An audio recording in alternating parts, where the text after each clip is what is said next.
Selamat pagi. Dalam kesempatan kali ini, saya akan mempresentasikan sebuah tugas pemrograman web 1 tentang web edukasi. Uh, Sebelum kita mulai, saya ingin mengucapkan terima kasih kepada dosen pengajar kita, Bapak Arya Sahara, yang telah membagikan ilmunya kepada kita semua. Saya akan memperkenalkan kelompok saya. Saya adalah Lukman, dari kelompok 8. Saya tidak sendiri. Saya berkolaborasi dengan Mas Triagus Rulianto dan Mas Rikadin Rapsanjani. Oke, sebelum kita mulai, saya ingin menyampaikan sedikit pengetahuan tentang blockchain. Saya mengambil salah satu blog dari pintu.co.id. Berikut penjelasan apa itu blockchain. Blockchain adalah buku kas digital dengan basis data yang terdistribusi ke banyak komputer dalam satu jaringan. Yang membedakan blockchain dengan buku kas atau database lainnya adalah struktur datanya. Hal ini karena blockchain mengumpulkan data-data transaksi ke dalam satu blok dengan kapasitas yang terbatas. Satu blok menyimpan data dalam beberapa megabyte, tergantung ukuran data transaksinya. Sebuah blok tunggal dapat menyimpan ribuan data transaksi keuangan. Setiap blok yang sudah diverifikasi akan memiliki kode berupa angka dan huruf yang tidak beraturan yang disebut dengan hash. Kode atau hash ini diproses dari data yang ada di dalam blok atau juga hash dari blok sebelumnya, sehingga blok ini saling terhubung membentuk rantai berkelanjutan, sehingga kalau data yang ada di dalam blok berubah, otomatis hash akan berubah. Kalau hash dalam satu blok berubah, maka hash pada blok berikutnya pun akan berubah. Jadi, jika ada di tengah ada perubahan, semua datanya akan berubah. Makanya dalam blockchain ini datanya tidak bisa diubah atau dihapus. Kemudian lanjut ke web kita. Web kita menggunakan hosting dari Firebase. Kita bisa mengaksesnya melalui domain name servernya. Berikut tampilan dari Firebase Console.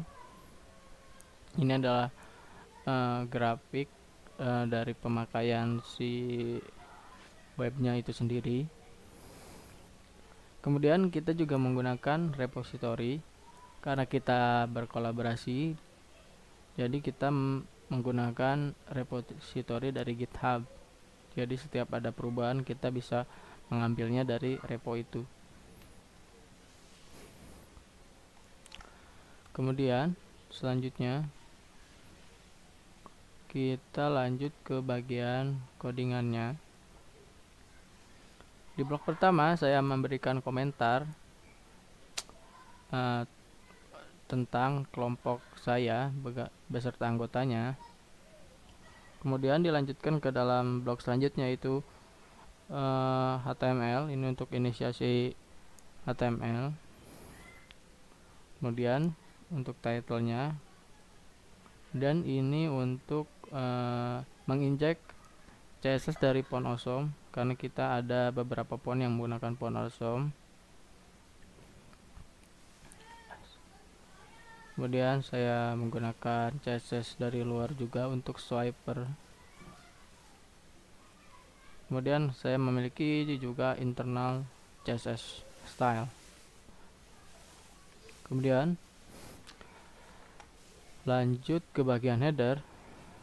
Saya memiliki dua section di bagian header ini, ada logo juga menu. Berikut code di HTML-nya.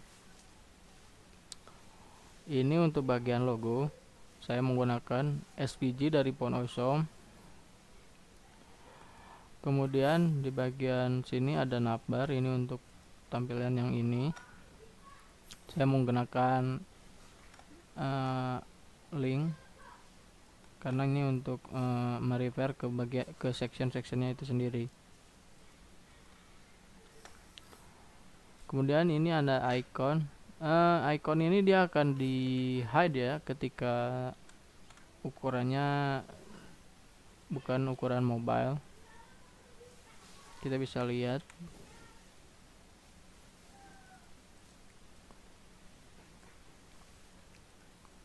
Nah, ini dia akan di hide ketika ukurannya bukan mobile, tapi kita lihat dia kalau ukurannya mobile dia akan muncul seperti ini. Kita bisa klik berikut. Kemudian di bagian home section ini ada dua. Saya menggunakan flag di sini untuk mengatur kiri kanan dari suatu konten ini agar rapi. Ini untuk yang sebelah kiri, ini yang sebelah kanan. Saya mendapatkan ilustrasi ini dari internet. Kemudian selanjutnya apa itu Web3? Di sini saya juga menggunakan ilustrasi dari internet. Kemudian saya juga memiliki CSS-nya di sini. Berikut untuk padding dan lain-lainnya. Kemudian lanjut ke bagian kursus. Di sini ada efek signing seperti ini. Ini juga menggunakan CSS. Berikut untuk stylenya. Ini untuk style efek yang signing itu. Ketika di hover, dia akan ke kanan bawah. Seperti ini ketika di hover. Sini juga saya menggunakan display absolute agar supaya dia menimpa di bagian box ini. Kemudian itu bagian kursus. Lanjut ke bagian teacher. Berikut bagian teacher. Berikut ada box untuk menyimpan foto. Ini ada efek pop up ketika di hover fotonya. Oh, ini adalah salah satu influencer juga di bidang blockchain, yaitu Elon Musk. Dia CEO Tesla, juga CEO dari salah satu perusahaan antariksa yang berfokus dalam pembuatan roket, yaitu SpaceX. Dia juga disebut di media sosial sebagai Dogecoin father karena dia sering menginfluence untuk membeli Dogecoin atau merubah rating market Dogecoin itu sendiri. Dan ini ada data dummy untuk teachernya sendiri. Kemudian di bagian our student. Nah, ini yang swipe ini kita menggunakan CSS dari sini. Swiper bundle. Jadi kita tidak membuatnya sendiri untuk yang swiper ini. Lanjut, ini sama seperti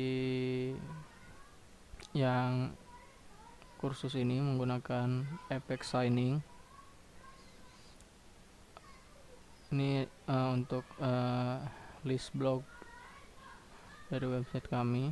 Kemudian di bagian kontak us kita menyediakan form untuk mengirim message atau ada pertanyaan seputar blockchain atau kursusnya itu sendiri. Itu ada di bagian paling bawah. Di sini kita menggunakan form. Saya juga menggunakan ilustrasi di sebelah kiri. Lanjut bagian terakhir diputar, kita menampilkan tombol untuk yang langsung mengarah ke media sosial kita. Ini hanya sedikit notes.